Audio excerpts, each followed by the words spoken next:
প্রত্যেক নবীকে আল্লাহ তাআলা একটা গ্রুমিং, একটা ট্রেনিং সেশনের মধ্য দিয়ে নিয়েছেন। সেটা কি? সেটা হচ্ছে সবাইকে আল্লাহ তাআলা শেফার্ড হিসেবে কাজ দিয়েছিলেন, রাখাল হিসেবে। পৃথিবীর সব নবীরা ছাগল চড়াতেন, সব, আদম আলাইহিস সালাম থেকে শুরু করে বিষ্ণু ইসা ইসলাম পর্যন্ত। He started his first career as a shepherd. সুবহানাল্লাহ। ওনার প্রথম ক্যারিয়ার উনি রাখাল হিসেবে শুরু করেছেন। রাখালরা যে কাজ করে, অর্থাৎ মরুভূমিতে ভেড়া, ছাগল, তারপর বকরি, দুম্বা, এই চড়ানোর কাজগুলো দিয়ে বিষ্ণু ইসা ইসলাম তার ক্যারিয়ার শুরু করেছেন এজ এ শেফার্ড। বিষ্ণু ইসা ইসলাম বলেন, সহিহ বুখারীর বর্ণনা, মা বাআসাল্লাহু নাবিয়্যান ইল্লা রাআল গানাম। আল্লাহ তাআলা এই পৃথিবীতে এমন কোন নবী পাঠায় নাই যে নবীরা ছাগল চড়ায় নাই। সুবহানাল্লাহ পড়বেন না?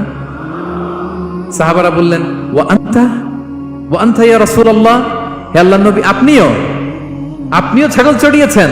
বিষ্ণু ইসা ইসলাম বললেন, নাআম, আমিও ছাগল চড়িয়েছি। ওয়া কুনতু আরআহা আলা কারারিত লি আহলি মক্কা। আমি অল্প কিছু মজুরির বিনিময়ে, অল্প কিছু টাকার বিনিময়ে, সামান্য কিছু পারিশ্রমিকের বিনিময়ে মক্কার লোকদের ছাগল চড়িয়ে দিতাম। সুবহানাল্লাহ পড়েন। কেন সব নবীকে দিয়ে আল্লাহ ছাগল চড়ালেন? এই ট্রেনিং সেশন, গ্রুমিং সেশন কেন? কারণ ছাগলকে একসাথে বসানো কঠিন। ছাগল একটু কি বলবো, একটু টেরা টাইপের প্রাণী, কথা শুনতে চায় না।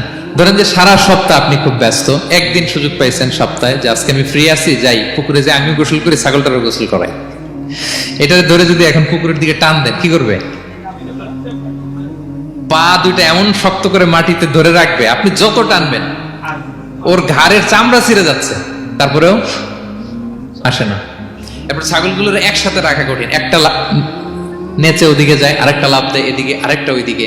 এদেরকে যদি কেউ একত্রিত করতে পারে, তাহলে এই জাতিকে, মানব জাতিকে একত্রিত করা তার জন্য একেবারে সহজ, পানিবাদ, ঠিক কিনা? এজন্য আল্লাহ এই মানব গোষ্ঠীর উপর লিডারশিপ কায়েমের আগে ছাগল চড়িয়েছেন।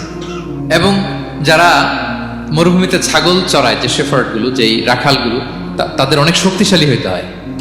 গায়ে শক্তি না থাকলে ছাগল চড়ানো যায় না, কিন্তু লাঠি নিয়ে হই হই করে পিছনে দৌড়াইতে হয়, নেকড়ের ছোবল থেকে ছাগলগুলোকে রক্ষা করতে হয়, বাঘ, নেকড়ে এগুলো থেকে বাঁচাইতে হয়। তার মানে এটা করার মধ্য দিয়ে এই জাতিকে কিভাবে জাহান্নামের আগুন থেকে বাঁচাবে, নবীদের ওই ট্রেনিং হয়ে যায়। সুবহানাল্লাহ।